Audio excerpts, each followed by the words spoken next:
before I get into it, because I have a lot to say, do you have anything you want to catch me up on what's going on in your life?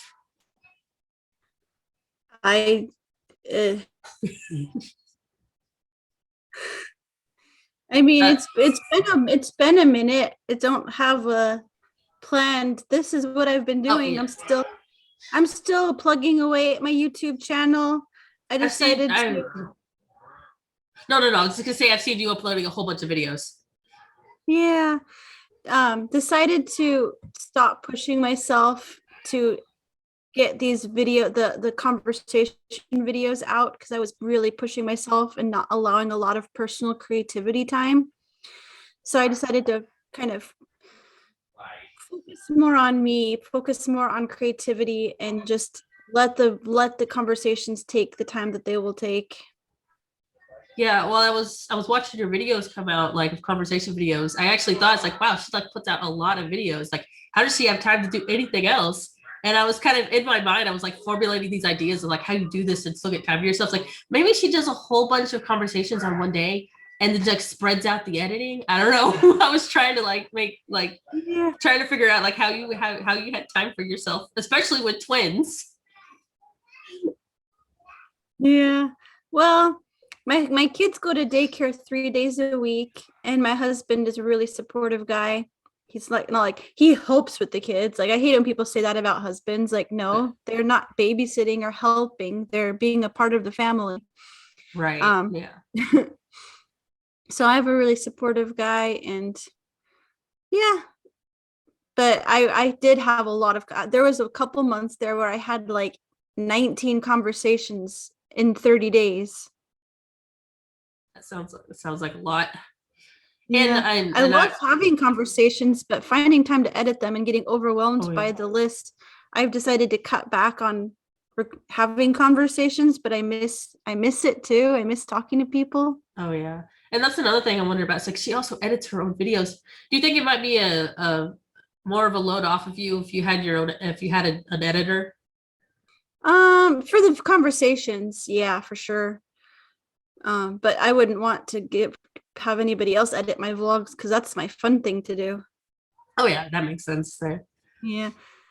So a few I guess updates with me. And I don't remember quite when we stopped recording or making videos.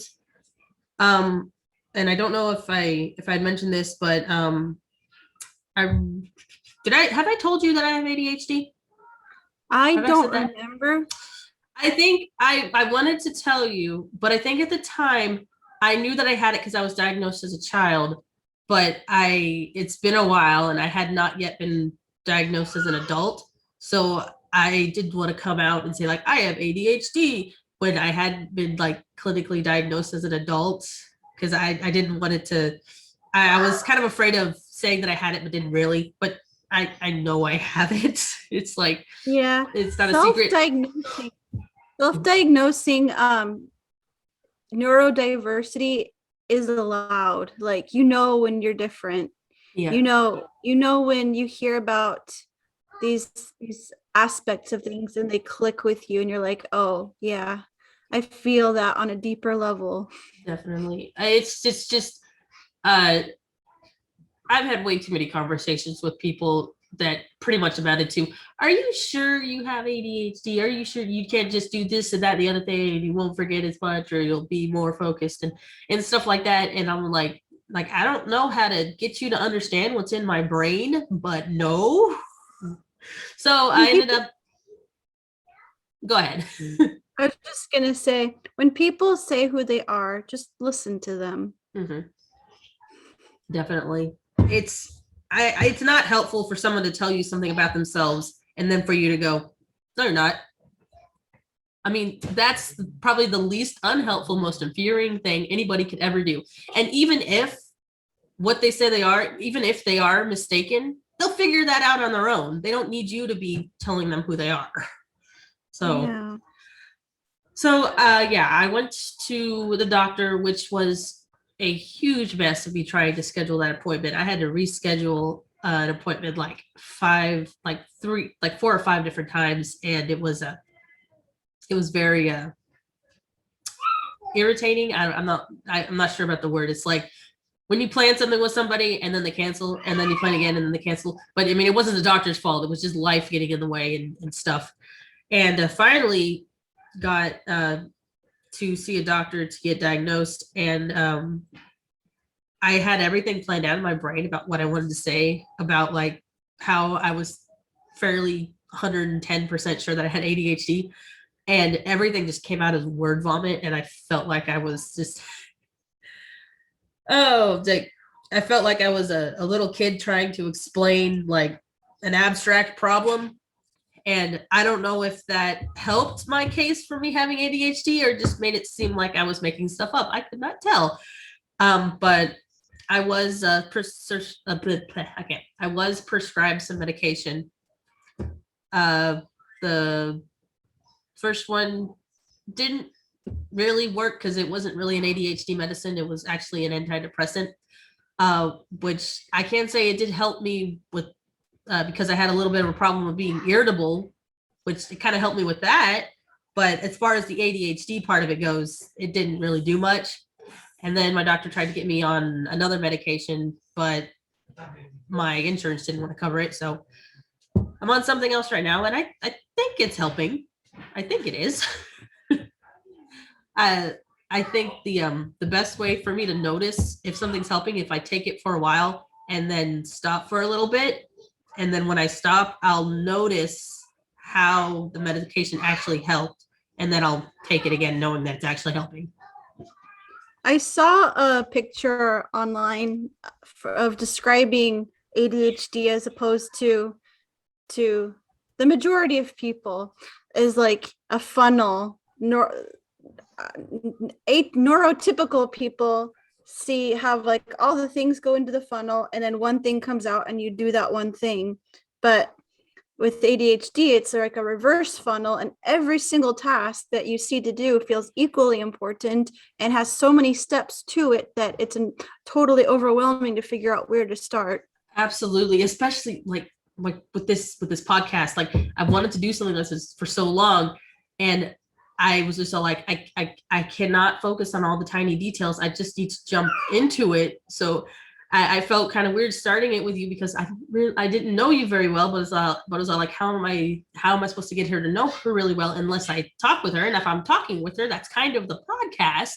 So I just decided to jump into it. So, and yeah, because of that, like everything has equal importance thing. And also the hyperfixation and then the drop off. It's very difficult for me sometimes to gauge like when I actually want to do a project and finish it to a certain point or finish it completely, and when it's just something that I'm focused on right now and that I'm not going to care about in a few days.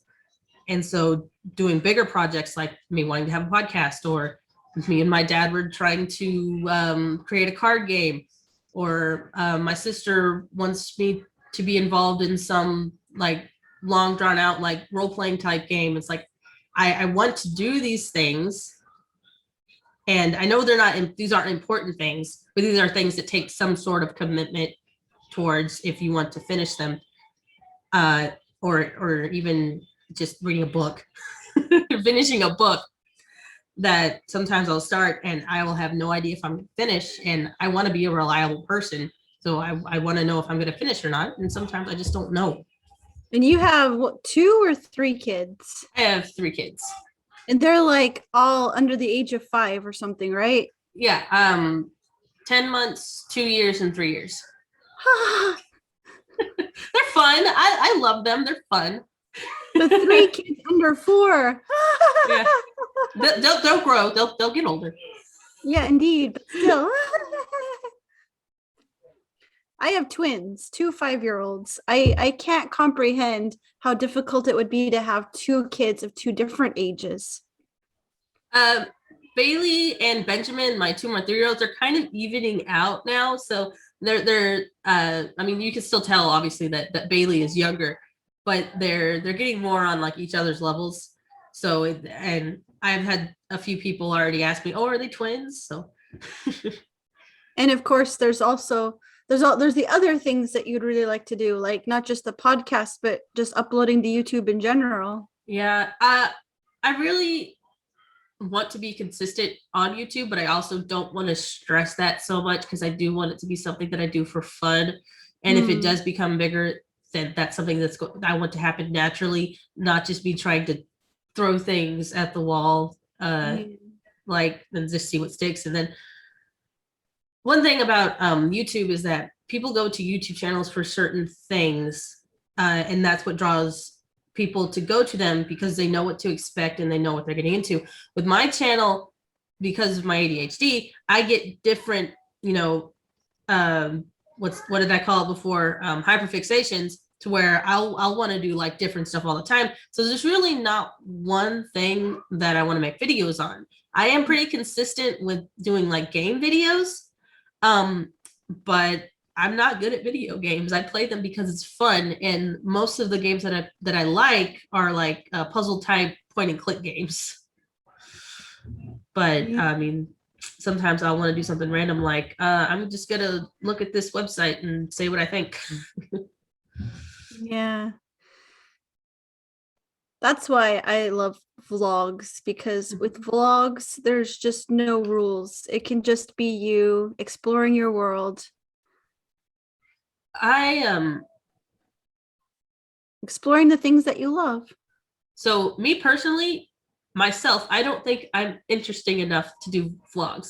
Okay, that's probably not true. I'm probably just being hard on myself, but just be by myself. I don't find myself very interesting to do vlogs by myself. I would like to do vlogs with my husband, but he's not really that type of person, and I don't feel comfortable, and he doesn't feel comfortable. I don't want to rope him into that if he doesn't want to do that. And I don't mind putting my children on the internet every now and again when they do something cute, but I don't really like the idea of using my children as for like views, because cute kids. And so again, I've also heard in too many horror stories about like family vlogs that I would not be comfortable putting my children out there like that largely. So I guess that's kind of the reason why I've kind of like not done like vlogs. But I know that my vlogs are great, they're fine. But it's like vlogs, people have an idea in their head, like you have to be Cody Wen, or you have to be this attractive young guy, hip guy who's riding on a one wheel, or you have to be Casey Neistat and run, and or you like, people have these ideas of what it means to vlog and how interesting you have to be. But it's like, you think of it as the content you make is like the making friends. It's like the people who are your friends aren't like, wow, your life is just not interesting for me to be friends with you. Like I edit for this couple. They're middle-aged, and one of them is really calm, the other one's kind of a little bit bubblier, and they just walk over with their cameras and have photography adventures in Colorado. They're not like, what's up, everybody? I know there's different variations. Yeah. So it's like there's somebody for everybody, and no matter who you are, you're exotic to somebody else. I suppose. I need to blow my nose. Absolutely. I need to blow my nose. I'll be right back. I'm not going to blow my nose on screen.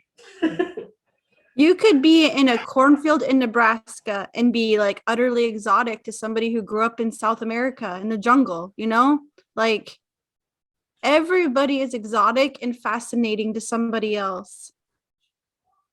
That is true.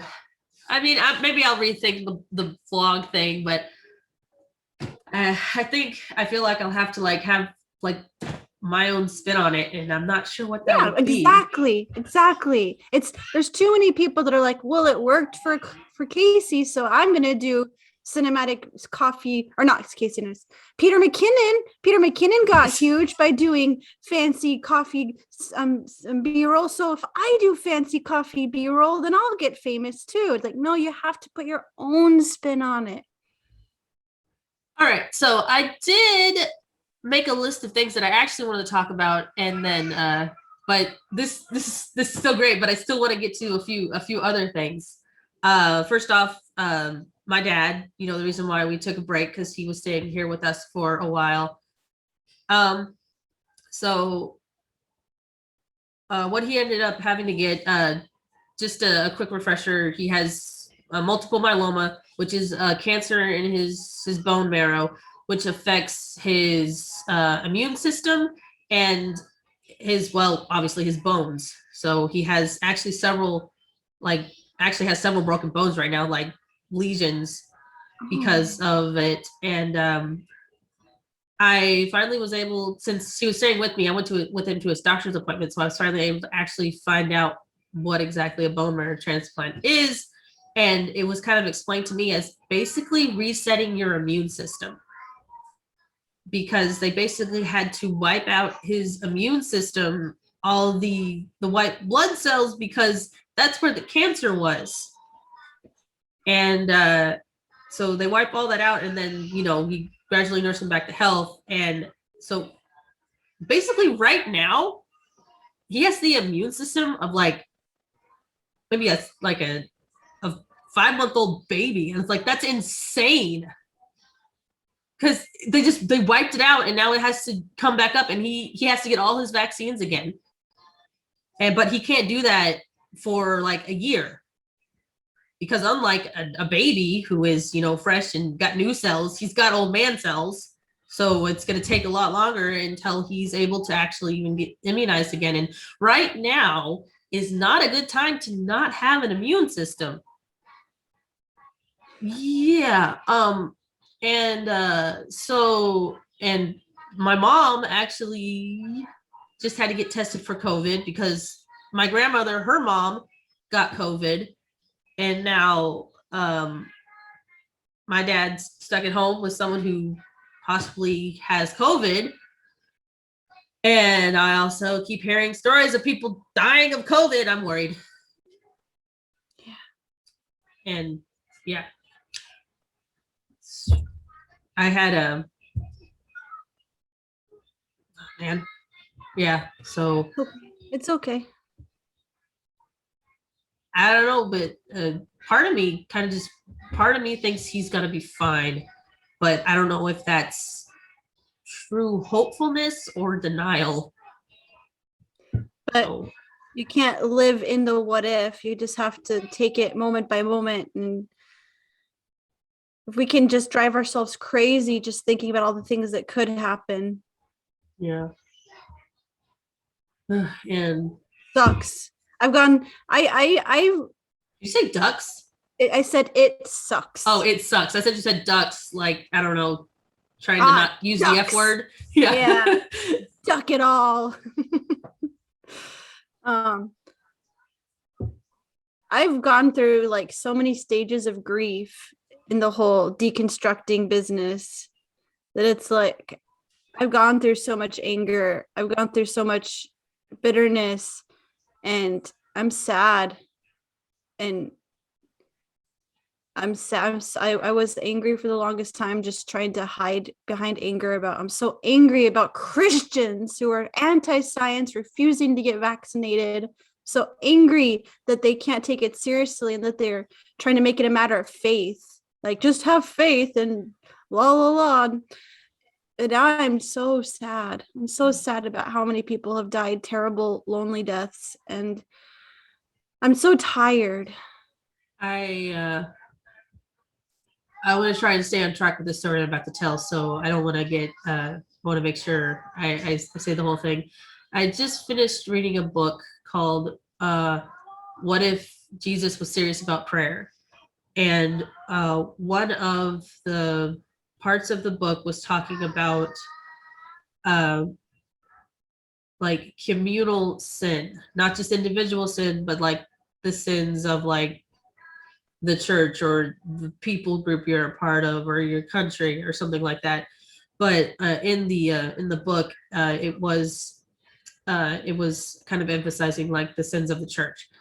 So, and with that, it used the example though of American individualism to make the example of how the American church has become individualized rather than one body. And it had a picture that went along with it. that used the American individualism as an example. It had we, like America, like we put a man on the moon, we won World War II, we invented the internet, and then over to the side it says, we stole land from Native Americans, and then the little guy goes, I didn't do that.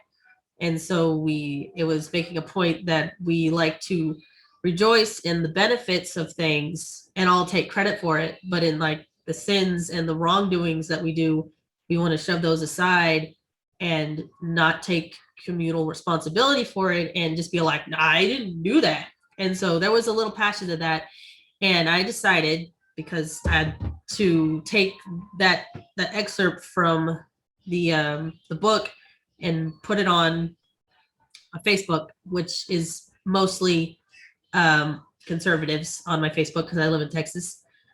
And the passage that I put in there from the book is actually about the church and prayer, and about, the communal sins of the church and like prayer and like taking responsibility for one another, because we're not individuals that don't have any responsibility towards one another. But it had that picture of American individualism as the example. And I wanted to put that on Facebook and see how many people actually read what the book said and how many just looked at the picture and then got mad.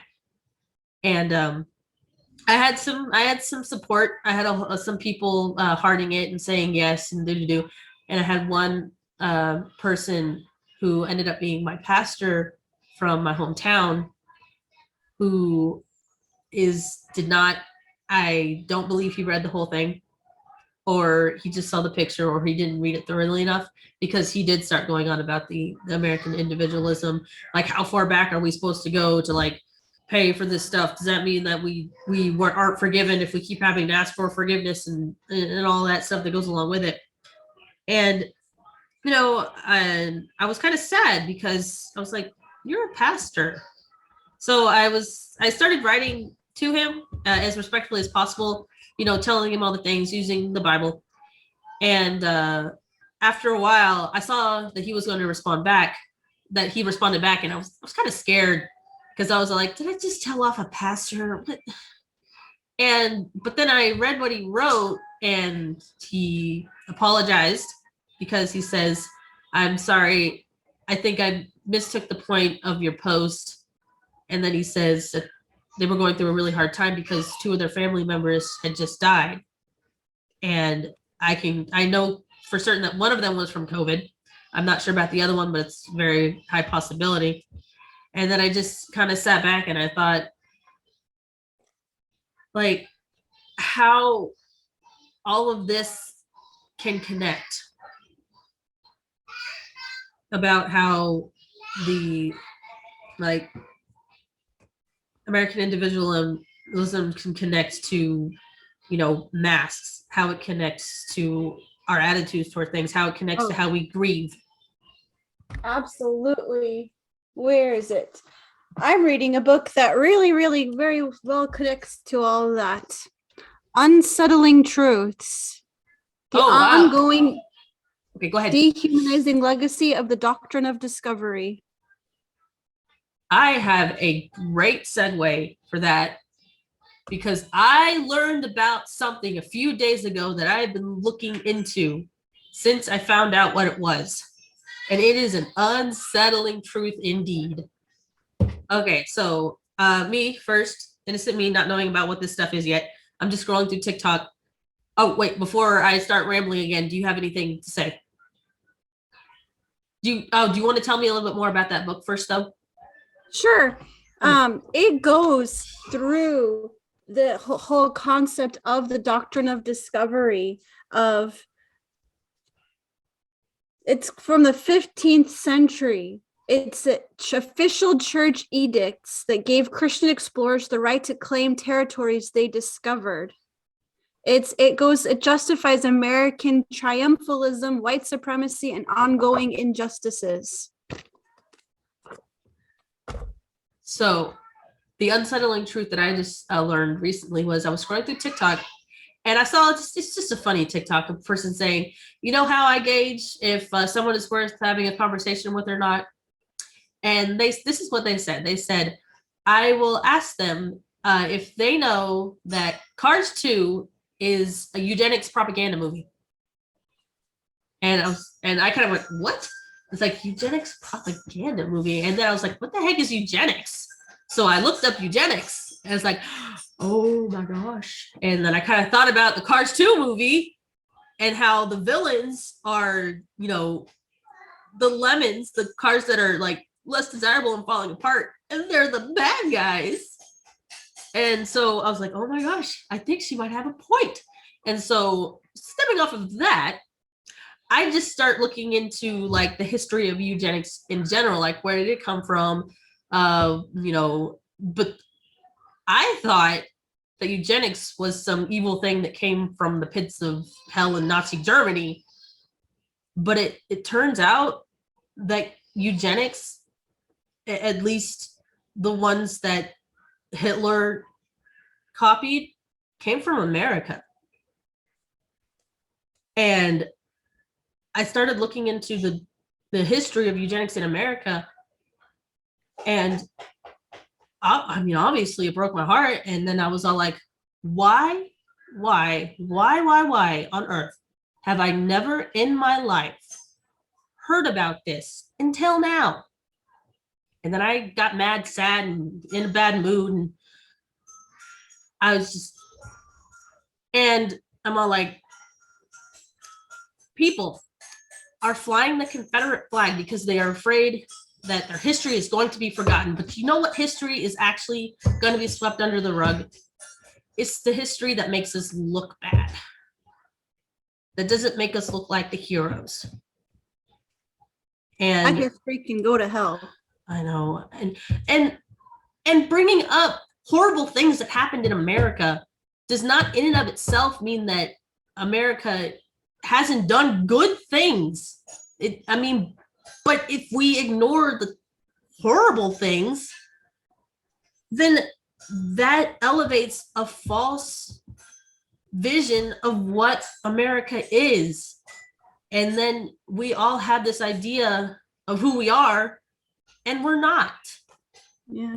People have their identity so wrapped up in the exceptionalism of being American that they can't bring themselves to learn or listen. And they're caught up in their echo chambers of only hearing what sounds good to them. They say, like, I've studied, I've really looked into this. No, you haven't. You've only looked into the same infallible sources.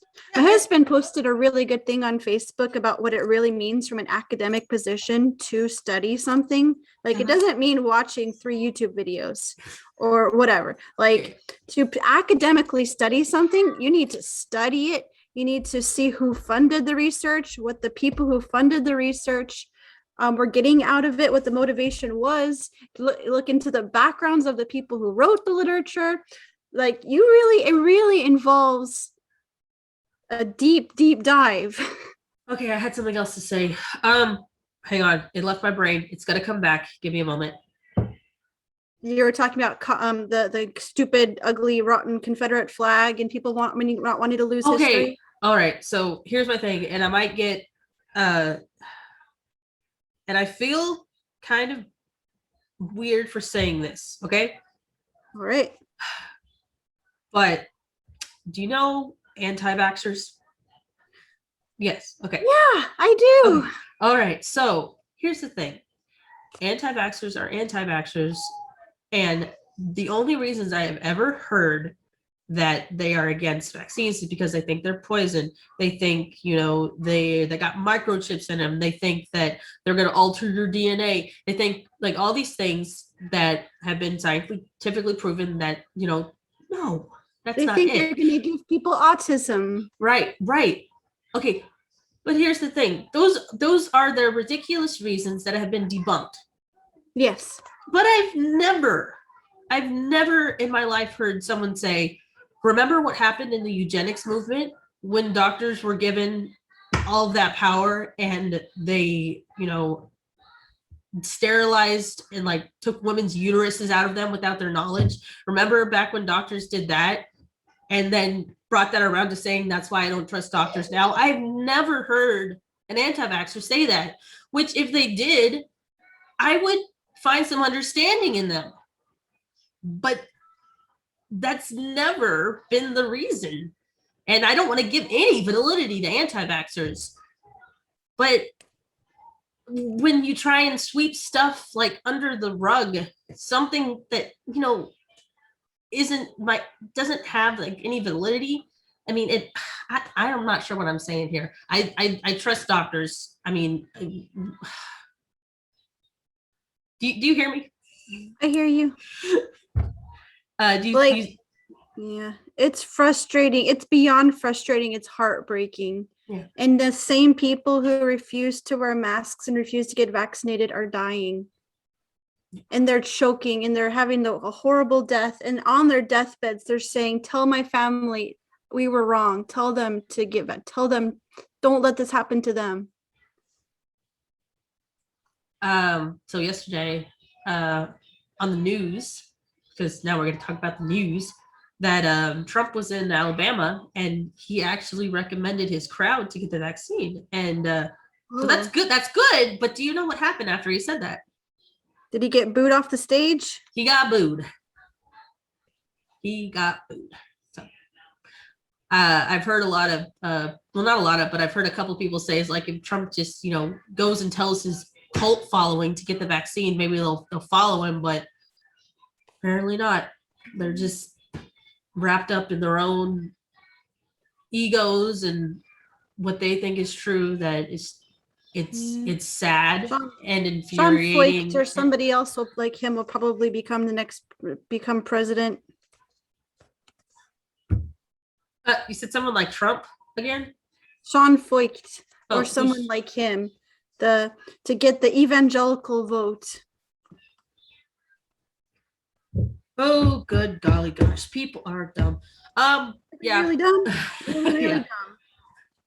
And the thing who's is, our target audience here for this conversation? Because it's like you can't change people by telling them that they're dumb. Oh yeah. But they wouldn't watch. But videos of dissenting opinion. People, that was a very vague statement. I mean, we are dumb. Everybody's dumb, but different variations. They're not going to get our videos recommended to them because they get videos recommended that are squarely within their mindset. That's how the algorithm works. It delivers people what they want to watch because the algorithm wants to keep people watching YouTube. I was having a conversation with my dad, and my dad said, you know, in order to get good information, you have to have like good sources. And then I was like, okay, but my sources disagree with your sources. So who has the bad source? It's like, we don't know because the internet is just going to give us what we want. And so that's why there's no way I can't have any trust in some of the things that I hear because I agree with them because they make sense to me. Does that mean all of them are true? Maybe, maybe not. Yes, no, you don't know. But what you can't do is cling to everything like it's gospel. And you also obviously have to supplement everything that you get with scripture. And it has to be scripture, not the preconceived ideas of scripture that we have all accumulated throughout our culture. Yeah, and you have to be willing to recognize that you have been fed a twisted scripture by people with motives, you know, verses that are on my screen and it's on your face. Can you hear me? Yeah, I can hear you. There was something on my screen that was on your face. Sorry. Go ahead. The people have taken the Bible and twisted it. They've used it to say women are not allowed to speak. Women have to give their husband sex anytime, even if they're in pain, because he's deserved it and she has to keep him from sinning. They've twisted parts of the Bible so deeply. So we have to go back to the roots. Yes. And the heart of the message. And like books like this that talk about how far back false views of Christianity have existed from the very beginning of Christendom, from the moment that that Constantine was making Christianity a thing, making it aligned with empire, because Christianity was never meant to be aligned with the empire. If I could say something about, like, I've thought a lot about, like, the Bible and the what's the word? The surface level teaching that you could get through it through your own culture. And I think there is goodness in that, because the Bible is living. But what is not good is to stay on that surface level and think that is the whole truth. It is called the mysteries of God, the mysteries of Scripture. It is not just what you see on the surface. And when you make it only about what you see on the surface, you end up distorting the truth. That's why it's so important to grow and mature in your faith. And when you realize, hey, you know what? This book was actually written a long time ago. Let's find out what these things meant then to see how they apply to now. Because just one more thing, sorry. Because I see how I go back into my childhood and I learned certain things about Scripture that now I say, you know what? I don't think that was right. But I couldn't be able to say, you know what? I don't think that was right, and look deeper into it unless I had first learned what I learned before. So I think there is a place for that surface level teaching, but that is not where we are supposed to stay.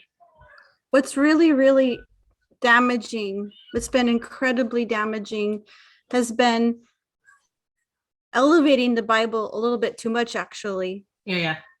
The biblical literalism has caused so much pain and allowed so much abuse and evil to happen. The people to which it was written did not take it 100% literally, word for word. There's so many stories, poems, history. It is a book that God uses, but it is not infallible. And it's okay that you don't have to agree with me about that. You are right. And people get their panties in a twist about that, because the way I see it is that God was both God. God was both. Jesus was both God and man. The Bible is both spiritual and physical. It is both the word of God and a book. So it will have the qualities of both those things. I'm really relieved to hear you say that. I expected you to still be of the Bible is absolutely word for word, literal perfection. What, did I ever say that before? No, but you're way more confident in what you believe than I am in general. So I've thought a lot about it, and a lot of the newer things that I've learned, I've learned from Sky Jatani, which is I think you know about him at least a little bit, because he's in the Holy Post podcast, and most of the books that I've been reading are by him. I'm not a dedicated listener to that to any podcast, so I don't recognize the name, but anyway, unimportant. Yeah, but if you ever but if you want to look him up, I recommend it. He has a whole bunch of good stuff, and most of the more, I guess, progressive things of Christianity that I've learned from him. It's so funny how the word progressive is considered like such a to fundamentalists. It's I would rather be dead. Yeah. But God doesn't leave things the same. God progresses. Slavery used to be okay, quote unquote. Yeah. So many things used to be okay, and they're not okay anymore. And the thing is that, God stays the same. That means what we have learned should stay the same. No, because we're not God. We're not the ones staying the same. What if we think God is something that he's not, and we don't want to change it because that's who we think he is, but it's not. So God's not changing. We're just holding on to a version of God that doesn't exist. Yes. Go, girl. Oh, what time is it? It is 5:52 my time. So we've been going for about an hour. About an hour. Okay, so we might want to wrap it up. Okay. Do you have any final thoughts? Yeah.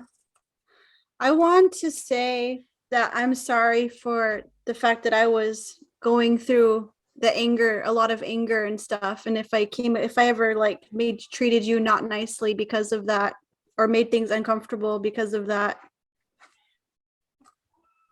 It's all right. I don't think you did. I think there was like a couple times I was worried, but I mean, I understand. It's a really difficult thing to go through.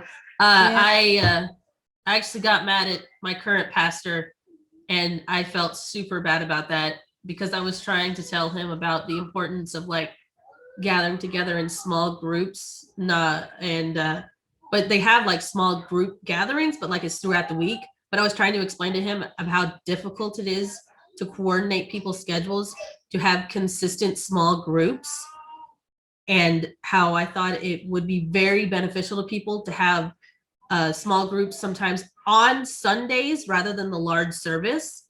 But he just kept emphasizing how important the gathering of the church was. And I wanted to yell at him. I know how important the gathering of the church is. I'm talking about the intimate gatherings that people can't get to in this day and age because of how our world is structured, and people feel lonely, especially in a large room full of people. Jesus did not preach about this. Yeah. He did not say it must be at least 150 people. If 2,000 people or more are gathered, he will be in the midst of them. He did not say that. I know. All right, careful with those scissors. You might stab me through the screen. No, I know where the camera is. I was being funny. This is going to be really fun for you to edit. Oh gosh.